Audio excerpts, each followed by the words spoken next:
Happy holiday season, folks. I hope everyone is looking forward to slowing down and enjoying the next few months of a moderate break. I'm coming off a very intense teaching term and looking forward to a bit of a slowdown myself. November at the county board mostly centered around passing the budget that we deliberated about in October. I spent a lot of time in my last newsletter going over highlights of the proposed budget, and there were not too many modifications, so please feel free to reference October's newsletter to get a better idea of the specifics included in the budget. I'll review just a bit of the summary. So the general purpose levy that comes out of the budget was a 2.96% increase from 2025. For context, the 20 years general purpose levy averages about 2.49% increase. How that would impact you directly: so taxes paid on a home valued at $100,000 is a $3.23 increase.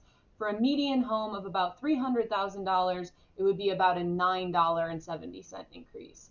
This is a pretty moderate increase, and that reflects a discerning budget process overall.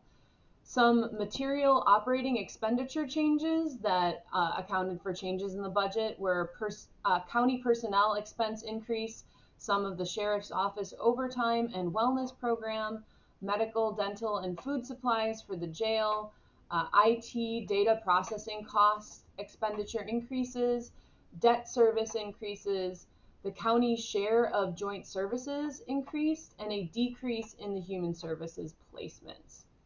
Some material operating revenue changes include sales tax revenue increase, state shared revenue increase, federal inmate housing revenue decrease, the county's portion of the city contribution for the health division increase, investment income revenue decrease, and ARPA revenues expiring. If you want any more details on any of those, I can let you know, but I don't want to bore you too much. Finally, I'm just going to list a few of the capital improvement projects, overall accounting for $23.6 million in bonding for $41.3 million of capital expenditures, with $17.7 million funded with grants, intergovernmental revenue, and reserves. So some of these projects: the South Pike River Restoration Legacy Project, which is through the Planning and Development Division. There were various highway department projects that you can read about if you are interested in that.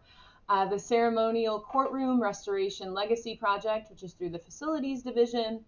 The Kemper Shoreline Restoration Project through the Parks Division.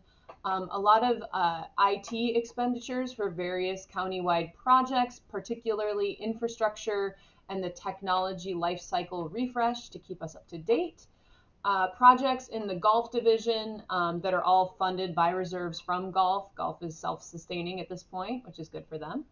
And also Sheriff's Office expenditures, in particular updating body cameras and vehicle cameras to allow for ease of access for evidence and increased transparency and safety. And there is actually a whole presentation on this that I will link to at the end of the presentation as well, at the end of the newsletter. The only other notable change that came in during budget hearings was an extra $20,000 was allocated to the Sharing Center in Trevor and Shalom Center, which is designated as the Shares Community Program. This is from an excess in revenues from the circuit court budget that came to the attention of the Finance Committee during budget hearings. So this reveals the necessity of these hearings, although they are time consuming, to be able to identify opportunities like these. I appreciate Supervisor Kirby's keen attention and quick action on this resolution to be able to allocate funds to where they can help bolster necessary services in the community. The rest of the month was relatively quiet, as I anticipate December will be. Apart from the occasional appointment or ordinance resolution, there's no big county business on the horizon until the new year.